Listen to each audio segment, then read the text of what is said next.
Gong, ngandel ora. Mergo saka omonganmu kriwikan dadi grojogan keguyon dadi tangisan. Nganti aku wani karo Sinuwun Mandura iki mergo mau mapane ning Ndatulaya. Nek nganti aku wedi karo Sinuwun Mandura, wah wong sak Nayaka Ngamarta padha ngarani Petruk kuwi jiring getih wedi mati. Ning jane barang tak pikir-pikir Petruk kok mungsuh Sinuwun Mandura ki padha karo timun mungsuh duren. Upama aku malang-malang kaya ndo mentang-mentang kaya gendhewa diwaneni karo Sinuwun Mandura mesti mudar tenan. Terus mulai wae yo Le. Mulai nanti mulai nang bapak matur karo bapak. Nek para Pandhawa ora iso rawuh ning Karang Kadempel. Terus nek bapak gelo atine piye aku tak takon. Terus mengko nek bapak kagol atine aku tak takon karo kowe piye wis coba.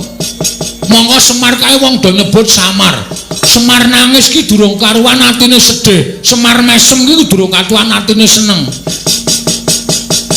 Bapak tok waduli Pak ora iso nggawa Pandhawa ngaturke Pandhawa rawuh ning Karang Kadempel karo Pustaka Jamus Limasada. Bapak meng guyu. Ning atine bapak wah keloro-loro terus. Sapa ngerti iso ngerti atine bapak? Ngibarate kedung jero iso dijajaki, atine menungsa sapa sing ngerti? Terus nek miturut kowe piye? Maju terus, pantang mundur. Mungsuhe Baladewa lho, Gong. Mungsuhe Baladewa, ora mung wong loro saudon saurupan padha karo awake dhewe. Mungsuhe Baladewa. Yo ngopo? Dheweke duwe pusaka. Kowe yo ndek petrel. Petelku nek mungsuh-musahane Prabu Baladewa ki njur kepiye? Aku tak takon karo kowe kekuatane apa? Kowe iki nganggo iki ora? Nganggo. Tekan kene nganggo ndas. Kena padake apa? Terus saiki aku njaluk iku pertekelmu carane piye? Nek cara aku ya, Tru. Semar iki apa? Semar iki bapak. Bapakmu apa bapakku? Bapakku ya bapakmu. Semar kongkonan anake berarti anak dipercaya karo bapak. Nek mestine sing dikongkon anak mbarep ya kuwi si Gareng. Heeh. Ning mergo bapak wis ora percaya Gareng, percayane karo Petruk karo Bagong, mula sing dikongkon Petruk karo Bagong. Terus nek kepercayaane bapak ki tok sepelekke, kowe mulih ra iso mboyong Pandhawa. Kowe saiki tak takoni nek dadi Semar kowe gelo ora? Lah aku nek dadi Semar nek kongkonan anakku aku gelo. Nah, atine bapak ya kaya ngono kuwi. Atine Semar ya ngono kuwi. Terus iki piye? Baladewa diadepi. Kowe mung tak kandhani kok. Kowe iki mung tak kandhani. Sinuwun Mandura dawuh karo anak-anak Pandhawa. Ndara Garukaca, Ndara Antarja, Ndara Antasena. Tak tonton saka kadohan dawuh anak-anak Pandhawa kon nyekel karo Petruk. Mosok aku kon perang karo Ndara Antasena, Ndara Garukaca, Ndara Antarja. Lho, justru malah kuwi luwih gampang. Kok luwih gampang? Kowe bayi wingi sore. Sing bayi wingi sore, Ndara Garukaca, Ndara Antarja, Ndara Sena. Kok wani arep nyekel karo kowe? Aku wong tuwa kok wedi karo bocah-bocah. Wis kowe arep mulih-mulih. Lah kowe arep endi? Aku arep lunga. Lho.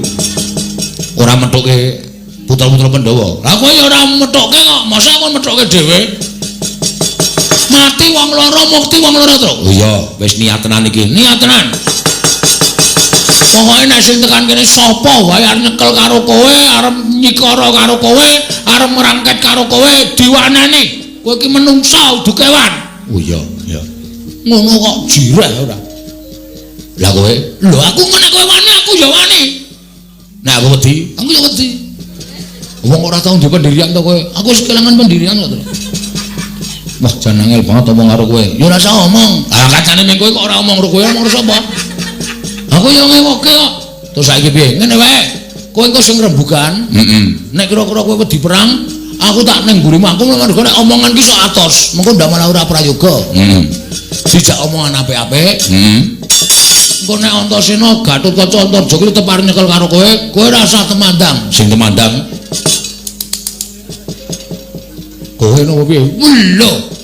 Wani apa, Gong? Weh. Aku ki aja kok menungso. Nek pancen pahitaku bener, Truk. Aja kok jamak lumrahe titah. Dewa mudhun wae aku ora wedi. Gong, cangkeme sing apik lho. Nek dewane mudhun tenan piye? Wani tenan apa? Wah, iya. Ayo. Ya aja. Aja kok menungso. Demite aku ora wedi. Ganti demit. Mau dewa kok saiki ganti demit. Sok ketrucut ta cangkem putra. Mun nek Bathara Antrada medun tenan, Bagong wani karo dewa banjut kowe modar tenan aku. Ah iya. Ning wani tenan. Aku tak tengok nang mburimu nek kira-kira ora kena jak guneman, aku disasmitani terus. Jawilan tak sikate kabeh. Wah iki senengku ngejakku iki nang kene iki. Asli lho. Asli, rasa kuwatir. Ngapusi wak kepruk watu siramu beres. Aku tengok nang mburi. Yo kene, tengok mburi kene kok nek ana sing teko tak jai rembugan apik-apik nek kira-kira ora kena kowe tak jawil kowe sing kemandang karya. Siap. Rasa kuwatir ala dene mantan gentho terminal. Nang mungsu anak-anak Pandhawa wis pira banggane. Tengok mburi kene kok. Oke.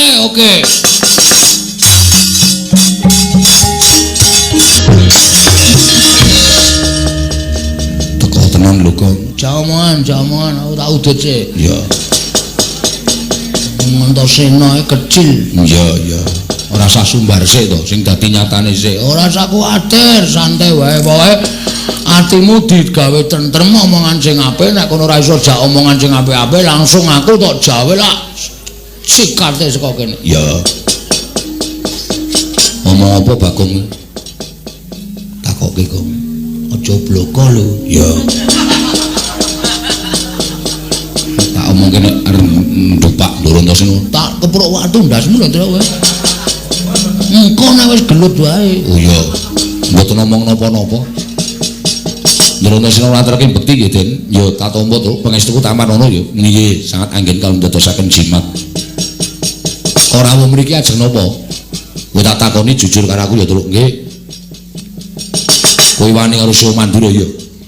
Nun, kowe wani karo Siwa Mandura. Lho nggih. Nganti Siwa Mandura anake sayembara perang. Bener apa ora?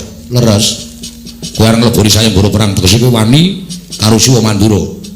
Nggih. Nek ngono bener ngendikaning Siwa Mandura.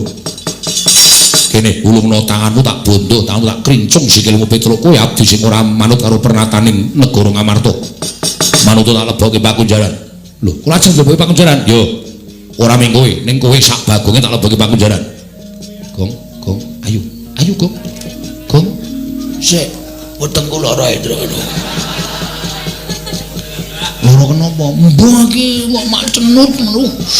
Aduh tekan kula ngati ya, Truk. Lah terus piye? Ngaso sik nganu tak ngaso dijak omongan ya. Ya. Tak ngaso sik engko nek mari tak sikate. Oh iya, pirang dina? Emang sedhela kok. Oh iya. Tak olesane minyak solar. Gampang kok solar. Bagong menapa kowe? Mboten ngerti. Lara weteng. Ora weteng kok dadakan ora mangan apa-apa kok lara weteng. Enggak niki kan kula seneng dadakan. Nun sewu, Den. Nek sampean arep mbondo kula, monggo, kula ora apa-apa. Ning nun sewu. Panjenengan nampa lapurane Sinuwun Mandura, ning kudune sampean niku nek kepengin adil ya nampa pelapurane Petruk. Kedadiane kaya ngapa? Kok nganti Petruk nganti geger karo Sinuwun Mandura. Lah kedadiane piye? Sampean purun nampi, aku gelem nampa. Alhamdulillah. Ning ngoten kula tak jujur karo sampean. Kula wani Sinuwun Prabu Mandura niku mboten kok perkara kula niku wani, ning kula mbelani karo bapak. Bapak utusan karo Petruk karo Bagong teng negara Ngamarta. Kon nyuwun ngambil pustaka Jamus Lima Sada sareng kalian Pandhawa 5. Ning sakderenge kula sowan Sinuwun Ndarawati wis rawuh Sinuwun Ndarawati kepengin nyuwun pustaka Jamus Lima Sada kinarya tumbal wadaling praja negari Ndarawati sing ketaman Pegebluk. Bagong sing ngomong dudu kula. Pegebluk niku tibane kudu teng papan sing pancen wis ora iso dielekake dening sing gawe jagat. Niku mesti Gusti paring bebendu tumraping papan niku. Ning kok Ndarawati negara sing ditunggoni Sang Hyang Bathara Wisnu kok taman Pegebluk niku apike diteliti dhisik. Angka loro, ya ta nek nganti Sinuwun Ndarawati niku Sinuwun Ndarawati sing saestu nek palsu. Monggo Pandhawa wis kebacut kelangan pustaka Jamus Lima Sada. Monggo Pandhawa nek kelangan pustaka Jamus Lima Sada menika Pandhawa bakal apes jurite ora duwe kekuatan. Sinuwun Mandura duka. Petruk kantong bolong karo Bagong menungsa ora tatanan dapure kaya ngono wingi karo Yai Prabu Ndarawati. Ngoten niku persis. Terus kula ya omong, kula ora ngina, kula niku ming Bagong niku ming jlentrehke terus dasare omongane Bagong niku bener. Petro, bali yo. Lah kula bali kan ngopo? Kondo karo bapakmu. Bapakmu wong sekeng, bapakmu wong ora duwe, bapakmu wong melarat kon ngilo karo cengele. Semar ki kere arep bangun pura kencana ki sing nggo ragat apa? Gablek apa? Ngono kuwi persis. Terus kula muntap. Lah bapak kula niku lho, bapak kula Semar niku nek DC karo wong kula niku muntap, asli kula ora gawe-gawe. Aja kok DC karo wong, bapak kula niku mlaku jegoke kirik-kirike tak beleh. Niku saking tresna kula karo bapak. Bapak dene kaya ngono kula nesu. Ayo saniki sampeyan ana wis geger ngoten nika, ora usah kula critake sing ado-ado. Terus dheweke saya mbok sapa sing cilik gedene sing ngurus kadidane Baladewa. Menang bayang pustaka Jawus miyang Jimat Lima Soto. Petro ditantang. Oke, medal Jawi. Bareng metu njaba. Dadi kowe lewani karo Siwa Mandura ki belani bapakmu. Heeh. Anu iya. Anu nggih. Nek ngono tak pikir-pikir tak pitung-pitung bener kowe mbangane Siwa Mandura, Truk. Ah, kene iso menggalih. Serada penake wetengku, Truk. Mari. Ngentut matus. Langsung aman wetengku. Ya syukur. Alhamdulillah Ndara Antasena gelem nampa kok. Wah ya syukur. Didupak saiki kok aja wis. Gayamu arang wis kabeh wis rampung kok lagi omong senengane ora. Ning kowe aja seneng-seneng, Truk. Sebabe sing goleki kowe ora ming aku, nek aku iso tok jak rembugan. Sing goleki kowe Kakang Harukaca. Lho, Ndara Harukaca? Ya. Nek kae mesti ora iso tok jak rembugan, kowe mesti diajar. Waduh, mati aku. Duh kok migren ya aku, Truk. Kok ngono pecandase ngono. Wong anggere ana masalah kok migren wetenge lara, ndi sing boyoke kumat, ndi sing kencing batu. Ah, leman. Senengane. Nek tentrem waras nek ana masalah gering menungso apa? Sehat ora? Sehat. Wis ora arep lara. Ah ngono, apa kowe dihadapi wong loro? Lah terus kula pripun? Kowe tak jaluk aja wani karo Kakang Harukaca ya Truk, menggono lemu dadi abdi. Lah nek kula niku diajar napa kula ora arep bales? Kowe aja kuwatir. Nek kowe diajar tak belani. Carane nek kowe loro tak tambani, nek kula mati tak uripke. Nganggo napa? Nganggo sungutku iki. Iki tak peres. Iso nggo nambani wong loro uripke wong mati. Anu wae Truk, kon netel wae. Mangane wirawiri kuwi tok buntel plastik tok gawa malah kowe digdaya. Pripun ditetel mawon gumbule atos sapa sing aku netel? Niki. Ora aku mengigo kok. Aku menganu kok jenenge inisiatif kok ora karo kon netel apa Truk senengane ora. Lah nggih derek mawon. Ya ngono ya. Nggih, ning aja males nek diapa-apake. Nggih, manut wis pokoke totoh raga tak totohke. Wis ngono wae. Nggih, lah sampeyan ajeng tak pundi? Aku tak ambles bumi. Sik. Sampeyan ambles bumi kula nyeluk pripun? Selak modar. Sampeyan ra jedul. Bagon kok ngejub bumi ping 3. Aku metu. Gong, ngejub bumi ping 3 Ndara Antasena metu. Nek aku bahaya. Oke. Ngono wae ya, Truk. Nggih, wis. Kanthi ya Jer Basuki muga-muga slamet. Nggih.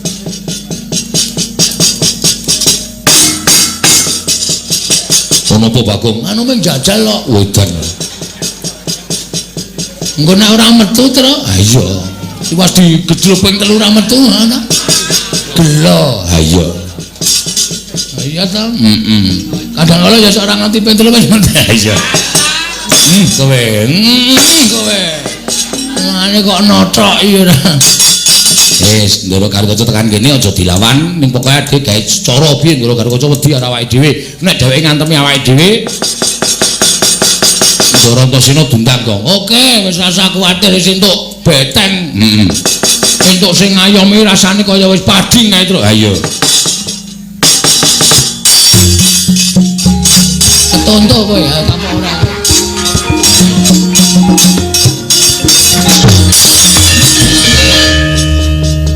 Truk. Nun. Karo Bagong. Nggih. Mudar iki, Truk. Santai wae, santai. Santai piye? Iki cilakane nek sing dipotol ndase aku. Sing gedruk lemah sapa? Ayo aku no, kowe dipotol sik. Aku arep gedruk lemah potol Rundra Gatotkaca ora ana sing gedruk lemah. Kowe karo aku almarhum. Ora saka didogong kuwi pikiran iki sing aman-aman wae to. Aman-aman wong aku ki ngenae penemu aman-aman. Itu. Non. Ono Bendoro teko malah omongan karo adine. Nyun ngapunten Bagong kok sing marahi. Ngapa kurang marahi apa-apa? Wigatosipun napa Ndara rawuh mriki? Modal sirahmu. Menengo. Motol ora. Modal apa macuk? Antara apa, Den? Itu. Nun. Ora takoni jujur. Nggih. Kowe wani karo Siwa Mandura. Oh nggih. Ning lek kula wantun niku perkarane Ora usah dadak matur akeh-akeh. Cetha kowe wani karo Siwa Mandura. Itu. Aku ora sudi duwe abdi sing wani karo Bendoro. Aku ora sudi duwe abdi sing orek-orek marang pasuryaning Bendoro. Ing ora bakal ilang selawase urip. Kowe nyamah asmaning Prabu Mandura. Padha karo kowe mirang-mirangke Gatotkaca tinimbang aku duwe abdi sing wawa tekane kaya kowe. Mapano ketok pancat pundhamu tak jebol dasmu. Untapke nyawamu marang kayuwanganing Bathara Yama Dipati.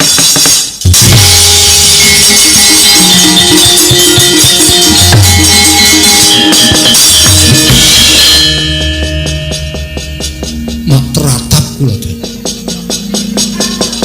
Bareng sampeyan ngendika Petruk, mapano tak pancat pundhamu tak potol ndasmu.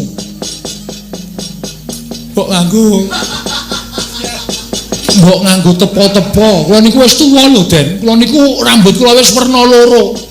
Sampeyan niku sing enom kok ndas-ndaske wong tuwa sak penake dhewe. Nek sampeyan ajeng mateni kali kula ora apa-apa mang mateni wong dasare Petruk niku urip sing dinteni napa? Ming ngantri modar.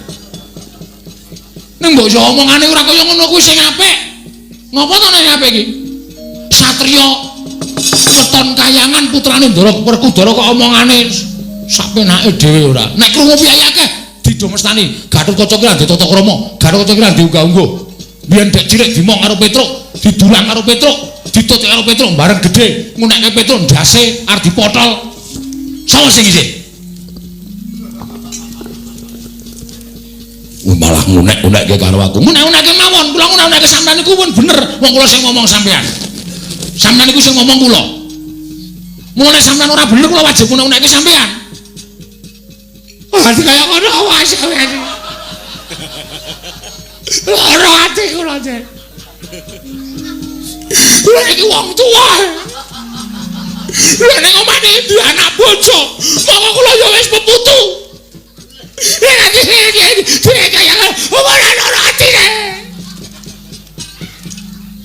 Madang Pedro. Brek. Iki sampeyan ae dhewe. Nek mateni mang pateni boten apa-apa. Nek rasa ngucap sing arane ati. Gatotkaca. Ora krasa aku bareng gedhe kok watakmu kaya ngene. Kowe satriyane negara Ngamarta ning ora iso gagas. Apa sing diomongke Prabu Baladewa ki bener apa luput? Ora mbok triti dhisik. Terus ujug-ujug sampeyan ajeng mateni Petruk. Yo nek Petruk niku salah, nek bener. Ini kula lara tenan dari lu wong kula diracang-racang nganggo tombak dada kula. Kula ngakaruan nek ngrasake ning bareng mek disuarani kaya ngono perih ning ati perih. Banget. Sampeyan mbok kelingan biyen jaman dijedi niku sing ngetutke sapa? Sampeyan dicemplokke teng kawah kula niki mloya-mlayu teng pinggir kawah nganti sarung kula kobong. Seprene jari arep ngijoli. Cap gajah duduk.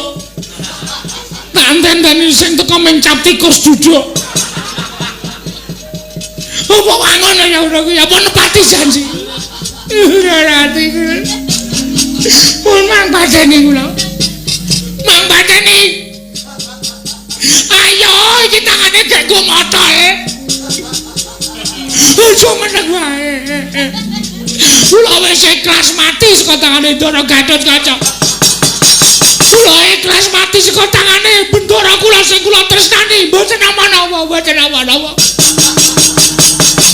pun gemang pateni ning mang titeni sukma kula ucul saka raga ditampani teng swarga mesti ditakoni karo simbah sampeyan simbahku sapa Mbah Mul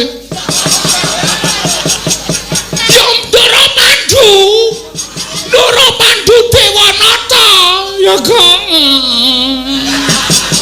kowe apa nangis awar kelangan kowe tro genah utangku ra kesaur kebanget iki sapa kula ucul saka raga tekan swarga takoni Ndara Pandu lho Petruk wis mati nggih pun entek batrene ora dices mboten wonten cop-copan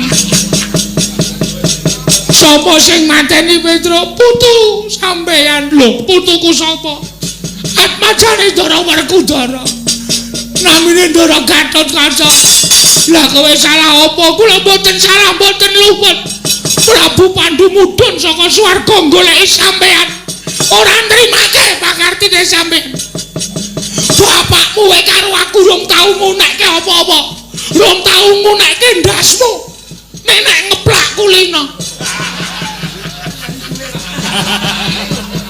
nek kula dikeplak ora apa-apa mergo keplakan Ndara Werkudara niku ana hargane sak keplakan mesti 150 mulane ora dikeplak kula mriki mesti nyoroke sirah kula takon ngeplak lha sampeyan anak Ndara Werkudara kok arep motor sirahe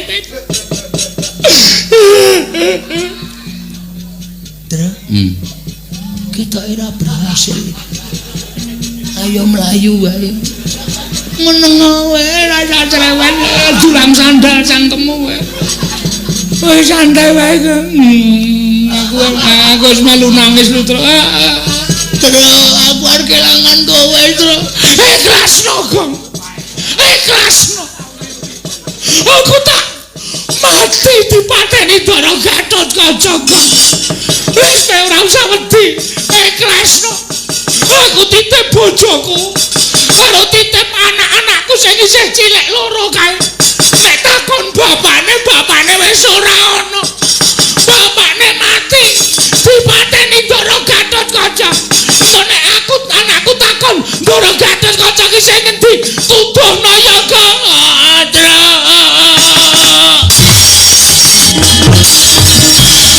aku mati ora kira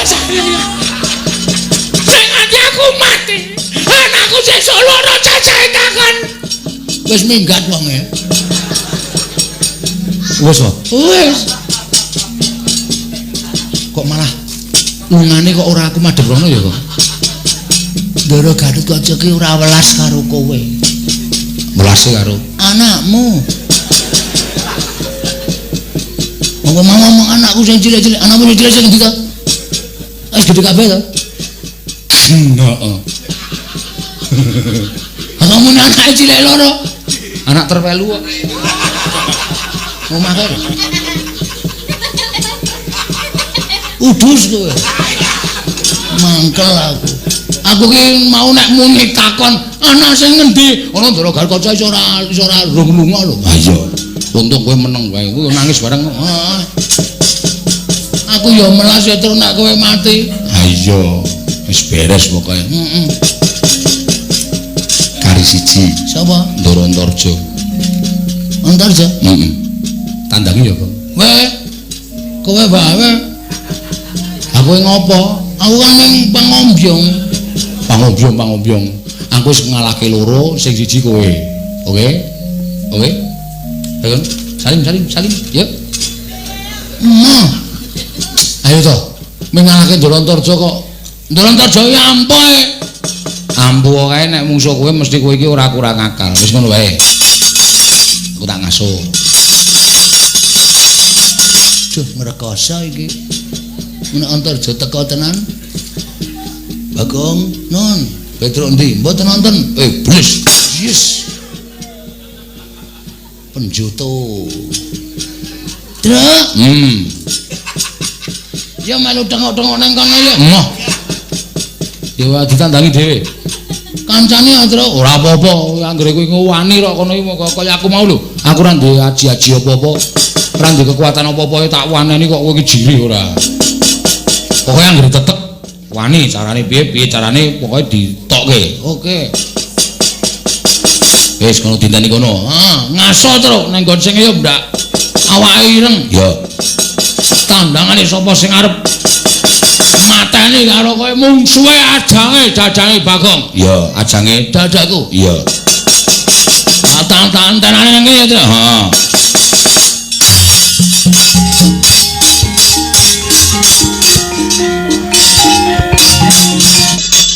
Kok dadakan rawuh jedul saking jeron bumi goleki Petruk.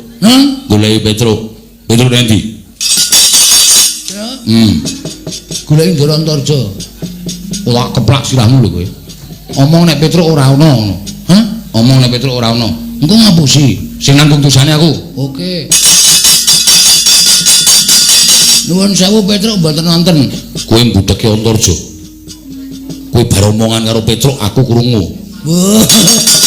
Truk, krungu e. Goblok banget. Nah, Truk. Kau. Kuwi omone kae mau nek wis alasan liya to, nika wau radio ngono. Wah, Nding.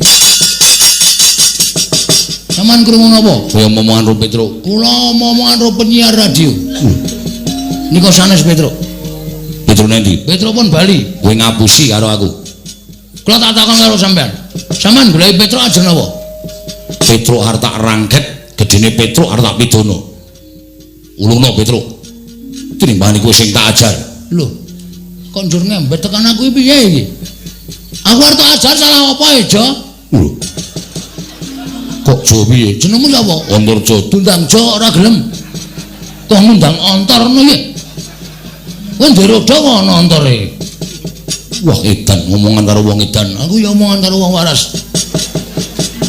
Petruk endi? Petruk ora ana domonge.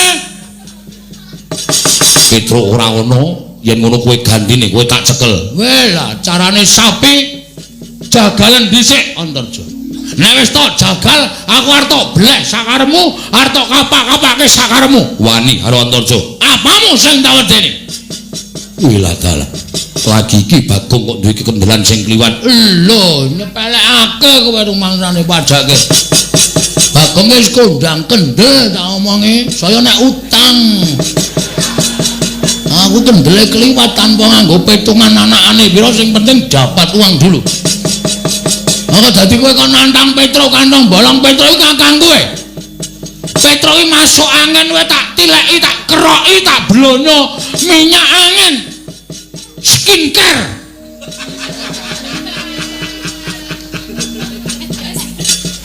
Ngarani kowe kleru kok mempeng. Kowe lho, fresh care. Wah, berarti sok tuku iki. Nek sisikmu nglothok tok blonyo fresh care karemu kowe. Ora guneman karo. Petruk kowe masuk angin tak tambani kok mati diame-ame. Seremu piye? Kowe ora meneke Petruk lakon tak katutke dosane. Oke, ora wedi aku karo kowe. Apa dianggep Bagong wong loro saudon telu saurupan. Antasena Gatut kacahe mundur mungsuh Bagong. Apa meneh mung kowe, Jojo. Gila keparat adikku Dimas Garukoco Dimas Antasena kalah karo kowe. Lho, seksine masyarakat sing padha mresane iki wedi kabeh aku. Ora ana sing wani kok iki sing tuwar nyoba karo kagedayane Bagong. Ngaja apa kowe tak ladeni legane atiku. Ora minggat kene marganing patimu. Jo. Kowe ngerti iki anak sapa? Iki anak Semar. Semar Sanghyang Ismaya. Semar ki yo menehi kadigdayan karo Bagong. Nyole kowe tak nehi kadigdayan. Ning kadigdayan iki aja tok gunakake nek kowe ora kepepet. Nek kowe ora kepepet wis ra ana dalan, aja tok gunakake. Nek pancen wis ra ana dalan kowe menggok gunakno. Mergo iki digo ngayomi karo uripmu. Sendika, Pak? Aku muni ngono. Terus langsung dimenehi aji-aji ngono. Aji-aji tau tak gunakake. Nalika aku nglamar bojoku. Karo wong maratuwane ra entuk, maratuwane tak tamani aji-aji sirna marga laryu loro. Iki arep tak gunakake sik kedua kali kanggo kowe. Kanggo kowe wong Surja. Penyakit kowe. Arep tak gunakake kanggo kowe. Arep jajal kowe piye? Sawangen epek-epeke Bagong. Sawangen. Iki nek nganti wis abang, nek kowe ora mandeg mesti disemprit polisi. Waduh cakae nek omong ora tau iso serius e. Iki nek wis abang tak tamake Gunung Jugruk Segara Asad. Iki wis bola-bali tak nggo tak coba. Pepek-pekku ki nek wis abang tak dumukke gunung we Jugruk. Tenan aku ora main-main. Ping tak dumukmu ngono wae Jugruk ngiwa Jugruk nengen ra karo-karuan. Asli kowe. Gunung apa wae wis. Aku ora main-main nek percaya iki.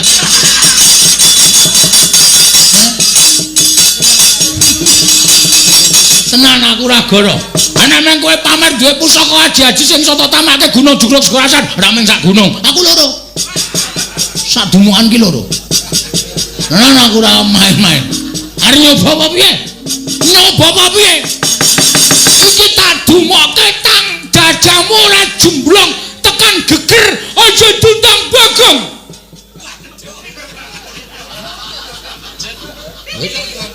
Kok ora wedi iki? Aja ngalamun. Aja gagas aji jaya kawijayanku. Ning iki fakta, kenyataan. Anjajal iki. Njajal apa piye kowe nyembur sik, nyembur ngono. Upasmu tokno, nek nganti iso gawe mlonyo awake Bagong meguru karo kowe. Ning nek tanganku iki tiba ning jajamu ora amblong tekan mburi, sirna gangsire kena. Mergolayu aja dundang anak Semar sing ragil. Wela meneng wae. Iki margane patimu keparat kowe.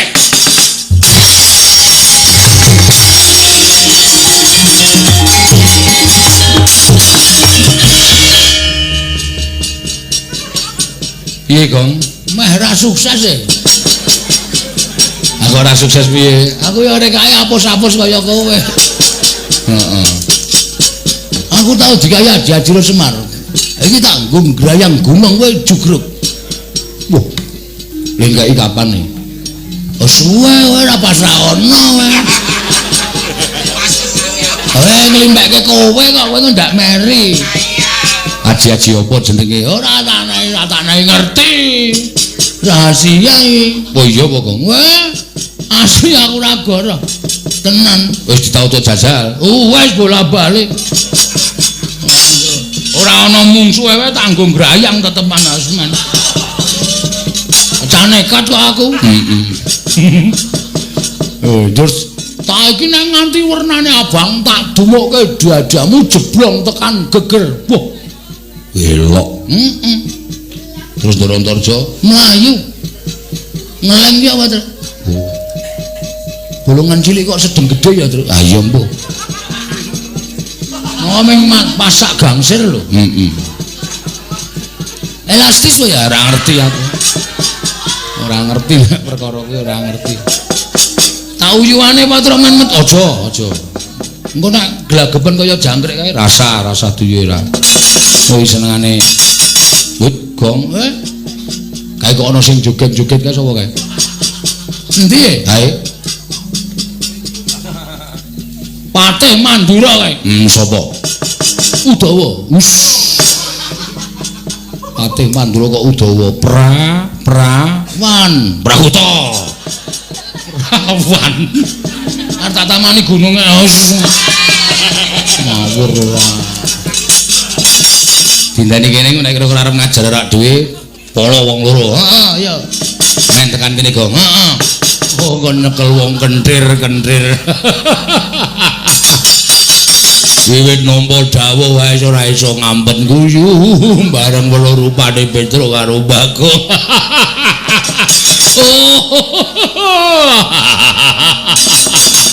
Waduh, watos wetengku malah. Petro nggih. Ndoro Praguta.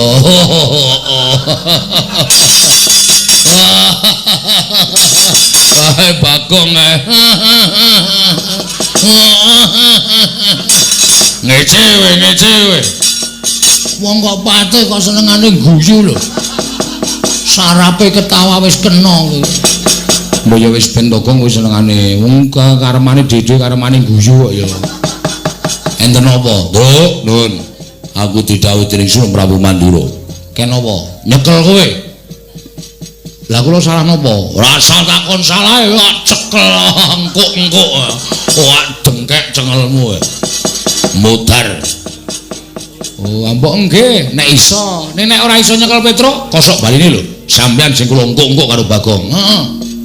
Ris-risan lho. Lho. Ngopo kuwi? Manuke engkuk-engkukan ngono kae. Ora wis sampe manuk engkuk-engkukan. Mang Cobi, wani ora using tak wedeni apamu. Ora minggat lakon candhak dening aku. Sampeyan mungsuh petuk kewirangan, Ndara.